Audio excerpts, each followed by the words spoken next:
guys, I am going to the football field now just to have my daily routine for my jogging and running. Okay, history is a branch of knowledge that deals with past significant events. In Tagalog term, it is the word history. There's a Tagalog term for that. It is called kasaysayan. So meaning, coming from the root word, which is saysay. So when you speak of saysay, it is significant. When you would study history, you won't be focusing only in memorizing facts, memorizing those important people, or memorizing events or dates. So you must have to consider what are the factors of a certain event. You have also to focus on what are the causes, what are the factors and effects of those significant events in the past. You have to investigate it. You have to analyze the reason behind of a certain event in the past. So not only memorizing those events. When I say history, it comes from the Greek word historia, which means to investigate and to inquire. Because the Greeks were so intelligent before, they philosophized every knowledge, like history, like physics, and other branches of knowledge. So the first person who have investigated, the first person who analyzed significant events before was Herodotus. Okay, so that is why Herodotus is the father of history. And he described what are the factors, what were the factors and effects or of the Greco-Persian War. So he investigated before the war of the Persians and the Greeks. If you have watched the movie 300 Spartans and other significant events between the Greeks and the Persians, so that was the first person, Herodotus, who investigated the Greco-Persian War. So that's why he is considered as the father of history. So let us put now history into the context of period. Okay, so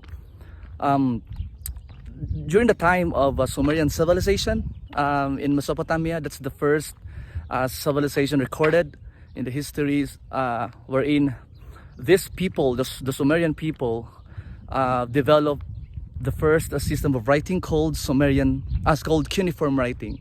So that's the first system of writing wherein they have recorded important events. They have recorded their transaction on their day-to-day basis, in their day-to-day activities or economic activities.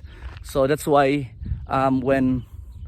during 3,500 BC, when the Sumerian the Sumerian people created their civilization,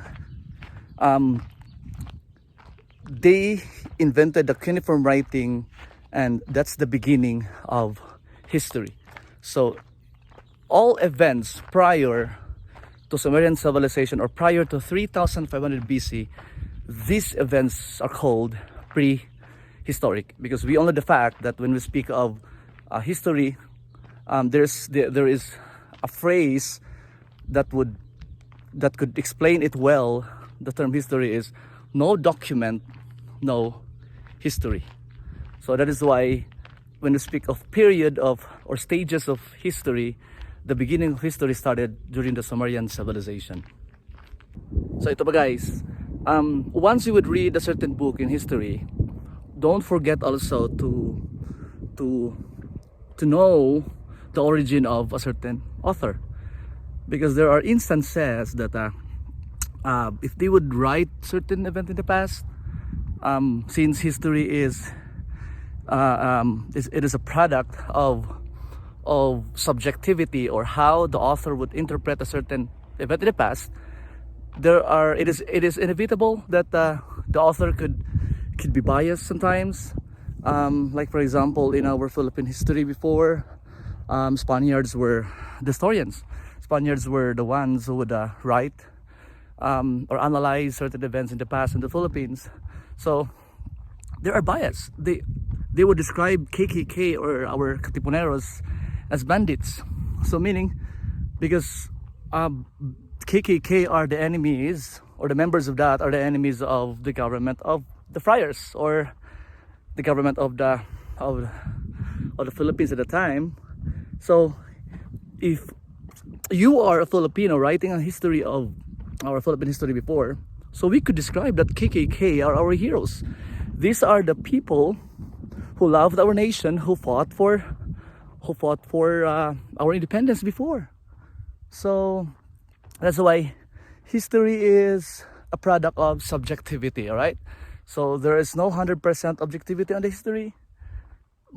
Usually it is a product of subjectivity, okay?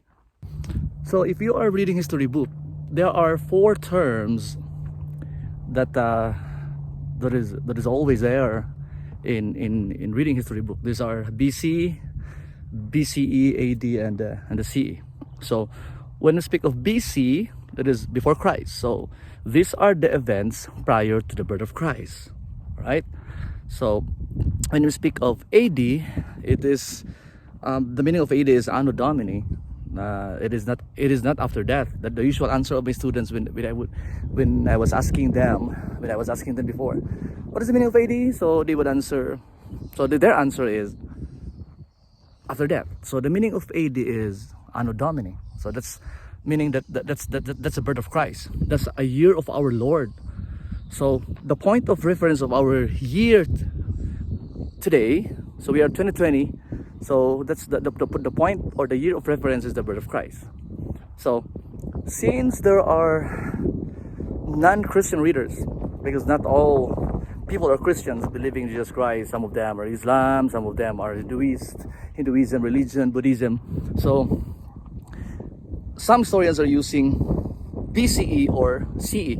BCE means before Common Era. So this is the same meaning of BC, and also CE means Common Era. That's the same meaning of AD. These are the years after the birth of Christ. Okay, don't forget to subscribe my channel and comment down below. Bye bye.